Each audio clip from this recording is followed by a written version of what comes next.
കഴിച്ചാലും മതി വരാത്ത നല്ലൊരു അടിപൊളി ഡ്രിങ്ക് നമുക്കൊന്ന് ഉണ്ടാക്കിയെടുത്താലോ? നിങ്ങൾ ഇതുവരെ ട്രൈ ചെയ്ത് നോക്കാത്ത ഒരു അടിപൊളി ഡ്രിങ്ക് ആണ്. ഉണ്ടാക്കി വെച്ചതേ നിങ്ങൾക്ക് ഓർമ്മയുണ്ടാവുള്ളൂ, പാത്രം കാലിയാകുന്നത് നിങ്ങൾ അറിയില്ല. നോമ്പ് തുറക്കുന്ന സമയത്തോ പെരുന്നാക്കോ നിങ്ങൾക്ക് ഉണ്ടാക്കിയെടുക്കാൻ പറ്റുന്ന ഈ ഒരു അടിപൊളി ഡ്രിങ്ക് എങ്ങനെ ഉണ്ടാക്കിയെടുക്കാൻ നോക്കാം.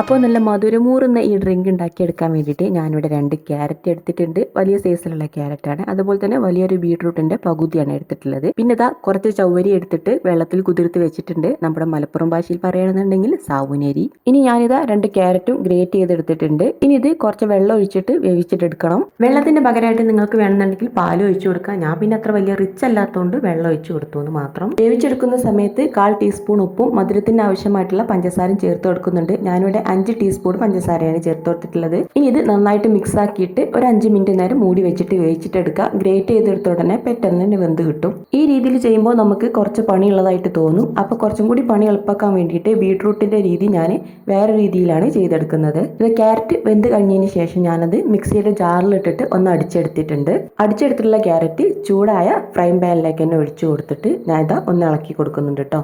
ഇനി ഇതിലേക്ക് 1 ടീസ്പൂണ് നെയ്യാണ് ഒഴിച്ചു കൊടുക്കുന്നത്. അതിനുശേഷം 1 ടീസ്പൂണ് വാനില എസൻസും കൂടി ചേർത്ത് കൊടുക്കുക. അത് ക്യാരറ്റിൻ്റെ ആ ഒരു ചുവ മാറിക്കിട്ടാൻ വേണ്ടിയിട്ടാണ്. ഉണ്ടെങ്കിൽ ചേർത്ത് കൊടുക്കുക, നല്ലതായിരിക്കും. ഇല്ലെങ്കിൽ ഒരു കുഴപ്പമില്ല. ഇനി ഇതിലേക്ക് വലിയ 3 സ്പൂണ് റവയാണ് ചേർത്ത് കൊടുക്കുന്നത്. ക്യാരറ്റ് വെന്ത് കഴിഞ്ഞതിന് ശേഷം മാത്രം റവ ചേർത്ത് കൊടുക്കാൻ പാടുള്ളൂ. റവ ചേർത്ത് കഴിഞ്ഞാൽ പെട്ടെന്ന് തന്നെ കുറുകി കിട്ടും. അപ്പോൾ ക്യാരറ്റ് വേകാതെ പൂട്ടും. അതുകൊണ്ടാണ് വെന്ത് കഴിഞ്ഞതിന് ശേഷം മാത്രം റവ ചേർത്ത് കൊടുക്കാൻ പറയുന്നത്. റവ വെന്ത് കഴിയുമ്പോൾ ക്യാരറ്റിലെ വെള്ളമൊക്കെ വറ്റിയിട്ട് നല്ലൊരു കുഴമ്പ് രൂപത്തിലായി കിട്ടും. ആ സമയത്ത് നമ്മളൊന്ന് ചെറിയൊരു പോർഷൻ എടുത്തിട്ട് ഒന്ന് ഉരുട്ടി നോക്കുക. നമ്മൾ കൈ വെച്ചിട്ട് ഉരുട്ടിയെടുക്കാൻ പാകത്തിലാവുമ്പോൾ നമുക്ക് തീ ഓഫാക്കി കൊടുക്കാം. ക്യാരറ്റ് അവിടെ ചൂടാറി വരുന്ന സമയത്ത് നമുക്ക് ബീട്രൂട്ട് ഉണ്ടാക്കിയിട്ടെടുക്കാം. അപ്പോൾ ഞാൻ ബീട്രൂട്ട് ഗ്രേറ്റ് ചെയ്യാൻ നിന്നിട്ടില്ല. നേരെ മിക്സിയിലേക്ക് ചെറിയ കഷ്ണങ്ങളാക്കി ഇട്ട് കൊടുത്തു. അതിലേക്ക് തന്നെ 1/4 ടീസ്പൂൺ ഉപ്പും പാകത്തിന് പഞ്ചസാരയും കൂടി ഇട്ട് കൊടുത്തിട്ട് നല്ലപോലെ അടിച്ചെടുത്തിട്ടുണ്ട്. പഞ്ചസാരയൊക്കെ നിങ്ങളുടെ പാകത്തിന് ഇട്ട് കൊടുക്കുക. എന്നിട്ട് ഇതാ ക്യാരറ്റ് ഉണ്ടാക്കിയെടുത്ത അതേ ഫ്രൈ പാനിലേക്ക് തന്നെ ഒഴിച്ചു കൊടുത്തതിന് ശേഷം വാനില എസൻസും കൂടി ഒഴിച്ചു കൊടുത്തിട്ട് ബീട്രൂട്ട് ഒന്ന് വെന്ത് കഴിഞ്ഞതിന് ശേഷം മാത്രമാണ് ഞാൻ റവ ചേർത്ത് കൊടുക്കുന്നത്. റവ ചേർക്കുന്ന സമയത്ത് ബീട്രൂട്ട് കുറച്ച് വറ്റിയതുകൊണ്ട് തന്നെ കുറച്ച് 2 ടീസ്പൂൺ വെള്ളം കൂടി ഞാൻ ആ റവ വെന്ത് കിട്ടാൻ വേണ്ടിയിട്ട് ഒഴിച്ചു കൊടുത്തിട്ടുണ്ട്. വെന്ത് കഴിഞ്ഞിട്ട് റവ ചേർത്ത് കൊടുക്കാൻ പാടുള്ളൂ. അല്ലാന്നുണ്ടെങ്കിൽ ഈ ക്യാരറ്റിന്റെ ബീട്രൂട്ടിന്റെ പച്ചച്ചൊവ നമ്മൾ കഴിക്കുന്ന സമയത്ത് വരും. അപ്പോൾ ഒരു ടേസ്റ്റ് ഉണ്ടാവില്ല കേട്ടോ. ബീട്രൂട്ട് വെള്ളമൊക്കെ വറ്റിയിട്ട് ഒന്ന് കുറുകിയിട്ട് വന്നിട്ടുണ്ട്. ഇതും നമുക്ക് കൈ വെച്ചിട്ട് ഉരുട്ടിയിട്ട് പാകത്തിനാവുമ്പോൾ നമുക്ക് തീ ഓഫ് ആക്കി കൊടുക്കാം. ഇനി ഞാൻ ഒരു പാത്രത്തിൽ കുറച്ച് വെള്ളം തിളപ്പിച്ചെടുക്കുന്നുണ്ട്. ഈ തിളക്കുന്ന വെള്ളത്തിലേക്ക് 1/4 ടീസ്പൂൺ ഉപ്പും കൂടി ചേർത്ത് കൊടുക്കുക. പിന്നെ ചവ്വരി കുതിരാൻ വെക്കുന്ന സമയത്ത് നല്ലപോലെ തന്നെ കഴുകി എടുത്തിട്ടാണ് കേട്ടോ വെള്ളം പാർന്ന് വെച്ചത്. ഇതിലേക്ക് കുതിരാൻ വെച്ചിട്ടുള്ള ചവ്വരി ഇട്ട് കൊടുക്കാം കേട്ടോ. അപ്പോൾ ഞാൻ അതിന്റെ വെള്ളം ജസ്റ്റ് ഒന്ന് ഊറ്റിയിട്ട് ബാക്കി ഞാൻ ഇതിലേക്ക് ചേർത്ത് കൊടുക്കുന്നുണ്ട്. അരിപ്പ് വെച്ചിട്ട് അരിച്ചെടുക്കാൻ ഞാൻ നിന്നിട്ടില്ല. അപ്പോൾ അതാ ചൂടാറിയിട്ടുള്ള ക്യാരറ്റും ബീട്രൂട്ടൊക്കെ നമുക്ക് ഇഷ്ടത്തിനനുസരിച്ച് ചെറിയ ബോൾസ് ആക്കിയിട്ട് ഉരുട്ടിയിട്ടെടുക്കുക. ഞാനിപ്പോൾ ക്യാരറ്റിൻ്റെ മാത്രം ഇവിടെ കാണിക്കുന്നുള്ളൂ കേട്ടോ. ഇനി ഞാനിത് അത് പുഴുങ്ങാനായിട്ട് വെച്ചിട്ടുണ്ട്. ജസ്റ്റ് ഒരു 2-3 മിനിറ്റ് മാത്രം പുഴുങ്ങിയെടുത്താൽ മതി. എല്ലാം കൂടി മിക്സ് ആക്കിയിട്ട് എടുക്കുന്ന സമയത്ത് ഉടഞ്ഞു പോവാതിരിക്കാനാണ്. ഇപ്പം നമ്മുടെ ഏകദേശം പണികളൊക്കെ കഴിഞ്ഞിട്ടുണ്ട്. ഇനി എല്ലാം കൂടി നമുക്ക് മിക്സ് ആക്കിയിട്ട് എടുക്കാം. ഞാനിത് ഒരു ബോൾ എടുത്തിട്ടുണ്ട്.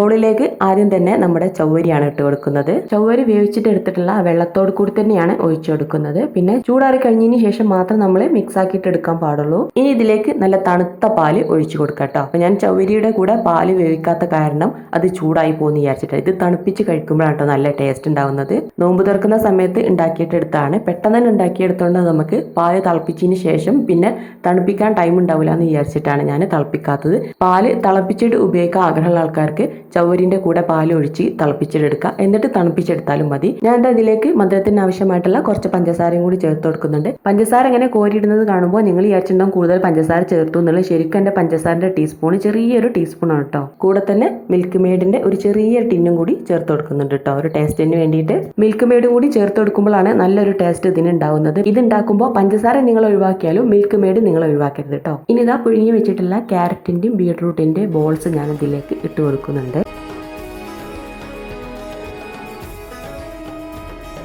കൂടെ തന്നെ ചിയാ സീഡ് ഒരു 2-3 ടീസ്പൂണ്, കുതിർത്ത് വെച്ചും കൂടി ഒഴിച്ചു കൊടുക്കുന്നുണ്ട്. ഇനി നിങ്ങളുടെ കയ്യിൽ നട്ട്സ് ഒക്കെ ഉണ്ടെന്നുണ്ടെങ്കിൽ പൊടിച്ചിട്ട് ചേർക്കുക, ഇല്ലാന്നുണ്ടെങ്കിൽ ഒരു പ്രശ്നവുമില്ല. അപ്പോൾ ഇതാ വളരെ ടേസ്റ്റി ആയിട്ടുള്ള നല്ല തണുപ്പുള്ള നല്ലൊരു ഡ്രിങ്ക് ഇവിടെ റെഡി ആയിട്ടുണ്ട്. നമുക്ക് ഈദിനും നോമ്പ് തുറക്കൊക്കെ ഉണ്ടാക്കിയെടുക്കാൻ പറ്റുന്ന ഒരു അടിപൊളി ഡ്രിങ്ക് ആണ്. വളരെ എളുപ്പത്തിൽ ഉണ്ടാക്കിയെടുക്കാൻ പറ്റുന്ന ഈ ഡ്രിങ്ക് എല്ലാവരും ട്രൈ ചെയ്ത് നോക്കണേ. നിങ്ങളെ മക്കൾക്കൊക്കെ എന്തായാലും ഇഷ്ടപ്പെടും. ബീട്രൂട്ടും ക്യാരറ്റൊക്കെ കഴിക്കാൻ ഇഷ്ടമില്ലാത്ത കുട്ടികൾ ഇഷ്ടത്തോടെ കഴിക്കുന്നത് നിങ്ങൾക്ക് കാണാനായിട്ട് പറ്റും. പച്ചക്കറി വെച്ചിട്ട് പഴങ്ങൾ വെച്ചിട്ടൊക്കെ നമുക്ക് ഉണ്ടാക്കിയിട്ടെടുക്കാം. യാതൊരുവിധ ആർട്ടിഫിഷ്യൽ കളറും നമ്മൾ ഇതിലേക്ക് ചേർത്ത് കൊടുക്കുന്നില്ലാത്തതുണ്ടെങ്കിൽ നല്ല ഹെൽത്തിയാണ്.